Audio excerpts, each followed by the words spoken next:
I'm definitely gonna die up here if I have to listen to any more god-awful disco music.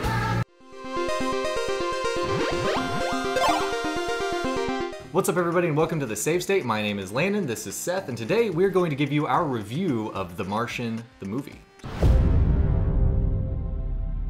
So, The Martian is a movie based on the book by Andy Wier, and it's the story of Mark Watney, who is an astronaut with NASA on the third mission to Mars, who gets stuck on Mars because of a storm. Yeah. And he basically has to try to stay alive. Has to science the shit out of his way off the planet, theoretically. Exactly. So this movie stars Matt Damon. He's our main hero. He's the guy who plays Mark Watney, as well as an all-star cast. Sorry, the pun. Jessica Chastain, Kristen Wiig, Jeff Daniels, Michael Pena, Sean Bean. Yeah. I don't know if that's ominous for what might happen here. Who knows? But so it's a great cast, and both of us have read the book. So what did you think overall for this? Spoiler-free to start with. Spoiler-free. Okay.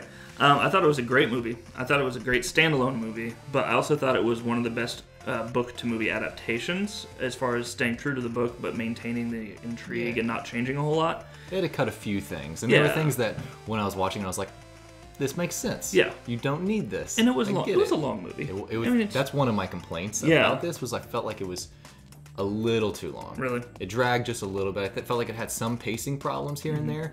But overall, like, this is such an easy recommendation for me to give to anybody that's into sci-fi, anybody that's into just great movies. I feel like is a fantastic film. Yeah, it's been getting pretty good ratings online, and a bunch of my friends who've seen it that haven't read the book have really liked it as well. So the casting was fantastic too. So I was going to ask you about that, because how did you feel about, I mean, it's Matt Damon.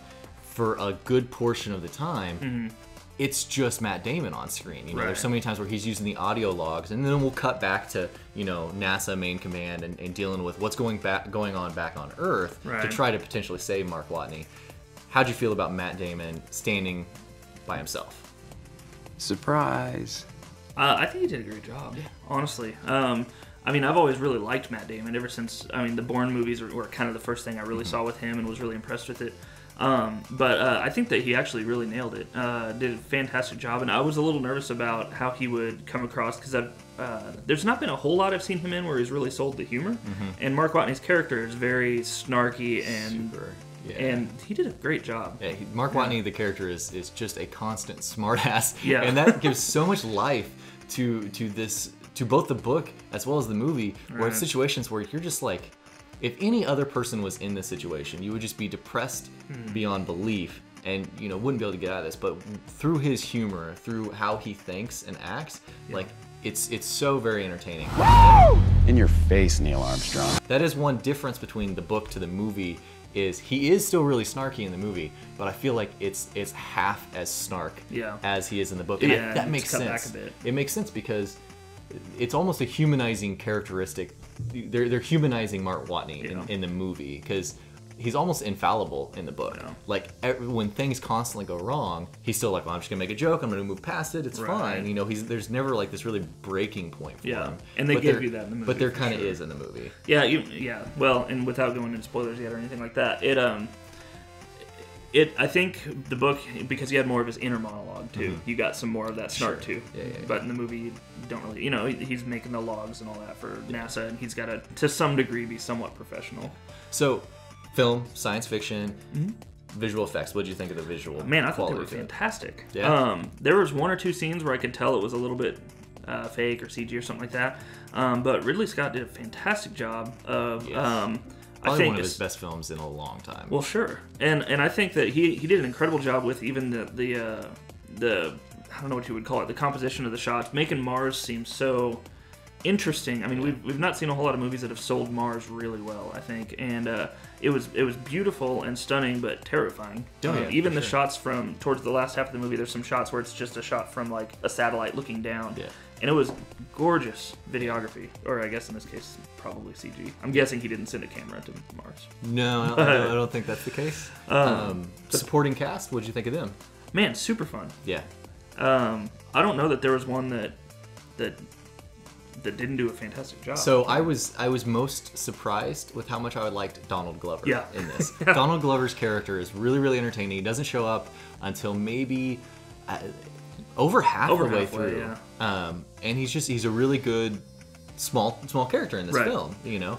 Michael Pena, who was in Ant-Man, is every role that he's in, Michael Pena is amazing. Yeah. He's just so much fun.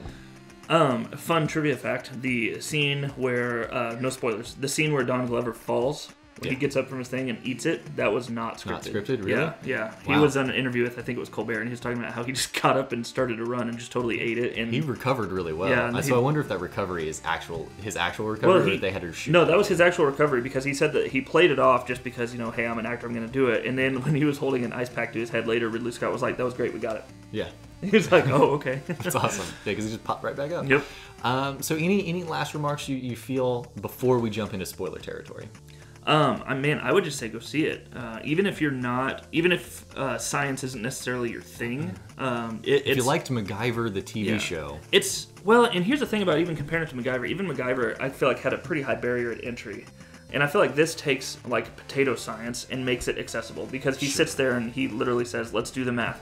I need 50,000 potatoes or whatever." And it breaks out to this per day. He walks you through every step. It's never something that assumes that you have to really know. Less so in the movie. In the book, 100%. In the movie, it's a lot of grain of salt, you know, with this stuff. Well, and there were several things that they mention in the movie and kind of touch on, but if you also hadn't read the book, I think you would just gloss over, which is fine, because they were more in-depth science things. So yeah. Well, that being said, this is not in spoiler territory, but this is, there's certain things where they don't explain how. Like, in the book, there's a whole monologue, a whole series of events where he's building on that, like, the hitch and all this stuff to the back of his rover. So he's carrying along all these batteries and all these, you know, solar panels and all that stuff. Like, they completely gloss over that in the movie. It's just like, here's his little rover thing, and now he's got all this other shit attached to it. Right. I don't think it took away from the movie for me at all, but it definitely had, like, 3 or 4 different montages. Yeah. Where it was like, it's building time. Yeah. Let's do things. Well, it's like those are the things where I'm like, all right, this makes sense. Yeah. All right, so spoilers. Yeah. Spoilers if you haven't seen the movie or read the book, really, either way. Yeah. So some of my complaints, I guess, is when he is being saved. Once they cut to the point of like, okay, now we're sending the crew back around to pick him back up. Right. Now it's been another 7 months. Right. And it wasn't CG. Some of it you can tell was CG of making Matt Damon look super gaunt and thin. The other one, when they would just cover up his face, it's clearly a different actor. Right. That actually kind of took me out of it. At first it was fine, but it took me out of it because it wasn't consistent. Yeah, it wasn't really, because it shows him super thin and then shows him in a suit that is fairly tight, and he's definitely bulkier. Yeah, he's bulkier, and then also there's other cuts where the camera's kind of back here and you're getting a little bit of his shoulder, and his shoulder's just... Matt Damon in this movie, he's pretty beefy, dude. Yeah, he's a big dude. Yeah. I think I can see that point on that. That was one of the things that I noticed. They cut out several of the, I guess you'd call them plot points. With the storm wasn't there. The rollover in the crater wasn't there. Yeah. Which all those things totally made sense for me. Yeah, it made sense for sure. I did like when he goes to pick up Pathfinder, I had the scale in my head totally wrong. As far as how big that device was. And so that was actually, I thought, really cool how they portrayed that. Well, and I liked it. It seems like there's a lot of care and a lot of thought and a lot of heart to making sure that a lot of this science and a lot of these, like, I'm sure they were talking with NASA a ton. Oh, constantly. Like, okay, how can we make this as accurate as possible to the real life? Well, in order to actually portray NASA by name in a movie, you have to get signed permission from NASA to do it. Yeah, that makes sense. And so they had to work with them really closely. And I went and looked up pictures and stuff of the Pathfinder and Sojourner later, and they were like exactly what they looked like in the movie. I mean, I'm sure they sat down with them and said, okay, here's our schematics, build that thing.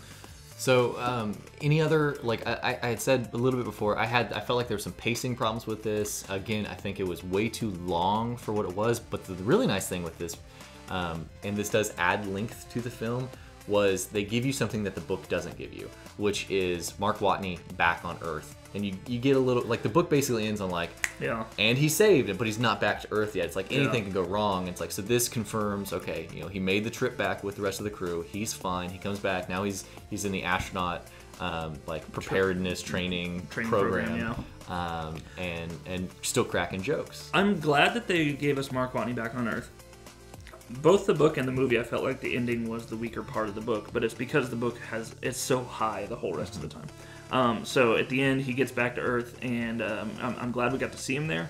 But I feel like his whole speech to the class about, this is what you need to do, blah, blah, blah, it kind of felt a little just weak, I guess. Yeah. But that movie, I think, would also be really hard to end really, really well. Because, basically everything's done once he gets back on the spaceship. Sure.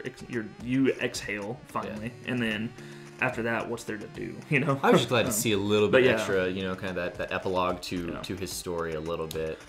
I really liked that they added in the spot, like, right after he gets back, wakes up, gets back into the hab, and he spends, like, 10 minutes of a little bit of a montage of just being depressed and lonely. Yeah. Because that's something they didn't really touch on in the book. He basically goes straight into dealing with it mode, and in the movie, I feel like there would be some time where you're like, well, I'm dead. Yeah. Well, that's what I was saying before too. Is like the book version of Mark Watney. He's infallible. Like he's just constantly just like, I'm going to figure this thing out. Right. Almost never. It's not a realistic humanistic approach to what your mental state would really be like. And I think that personality would fit like Commander Lewis a little bit better as a commander of a thing. Whereas he, in the book, and I think in the movie too, it talks about how he's the lowest ranking member on the thing and he's a botanist. I mean, he grew up his whole life being a botanist, so like he is an astronaut, not but real I don't science, think he's, as they say in the movie. Which is super funny. But I think that someone who is, the lowest ranking member and a botanist on the thing, who grew up being a botanist and happened to get on because they needed a botanist on Mars, would maybe be more likely to be fallible. Yeah. So. Sure. The other thing that I really liked, and this is like small potatoes, if you will, in the movie. Sean Bean's character and what was it? The Council of Elrond. Yeah, Council of Elrond was really funny. So good, and they have this whole conversation about it, and then Jeff Daniels just turns. He's like, "I hate everyone in this room." Yeah, and it was amazing. Kristen Wiig said that. No, I thought it was Jeff Daniels that said that. He said he wanted to be Glorfindel. Oh, did he? Yeah. Okay, I guess I got that wrong. I thought he turned around with his coffee and was like, "I hate everyone in here." No, that was super funny, and I didn't even see it coming, but we knew Sean Bean was going to be in it, and I thought it would have been funny. At the very end, at the credits, they show everyone's character, talking with their name, the actor name over it. I thought it would have been funny if, like, at the very end, Sean Bean's like walking, getting coffee, and then just gets hit by a bus. And like, I would have liked just to see it, like, in the second montage of the Ares, 4 or 5. 4, I think. And just Sean Bean, for some random reason, he's on that ship too, and it's like, get off! no, don't go. And he's in a red suit. Yeah. So, anyways, I think this is a very, very easy recommendation. I give it probably I'd say probably an 8 out of 10. I think it's really, really solid. It's got a few problems with it. I'm gonna buy it. The book is amazing. I think the book is better than the movie in a lot of respects. I think they both have ups and downs. Yeah, but. The score also is really, really good. Oh, I forgot we don't need to go into it too in depth, but I've been listening through the score, and it pulls back some early to mid 90s elements into it, but it also, like, there's a few pieces of it that sound very much like the Aliens score. Oh, sure, yeah. Which makes sense. Yeah, and but the theme for Mars, I think, is beautiful and one of my favorite pieces of music I've heard in a long time. So the score is absolutely worth a listen to if you like scores. So awesome. Lots of disco on the soundtrack, I'm sure. But the score is free of it. But what is it? Happy Days? Well, they had Happy Days, but some of the songs, like, it wasn't Staying Alive, but there was the final song. Oh, man. It had something to do with Alive. At first I was alone, I was petrified, but I can't remember the name of that song. There's really clever uses of cheesy but clever uses of music in this movie. So anyways, let us know what you think of the movie or the book in the comments below if you guys saw it and if you're going to go see it based on our recommendation. It was a ton of fun. I highly, highly recommend it. I think it's a great film. I'll see it again. Yeah, for sure. As always, if you liked this video, please give us a like and a subscribe. Go to our Facebook channel at facebook.com/thesavestate. We've got a website, thesavestate.com. Check it out. There's a lot of content there. We have a lot of fun. As always, thanks for watching this video, and we will see you guys next time. Thanks for watching this video. If you want to hear more from us, please check out our audio-only podcast, Random Encounter. You can find that on thesavestate.com. Random Encounter dives very deep into gaming culture and the games we've been playing, and gets kind of into gaming a little bit deeper than usual. It's an hour-long podcast. We have a lot to talk about. Please join us there.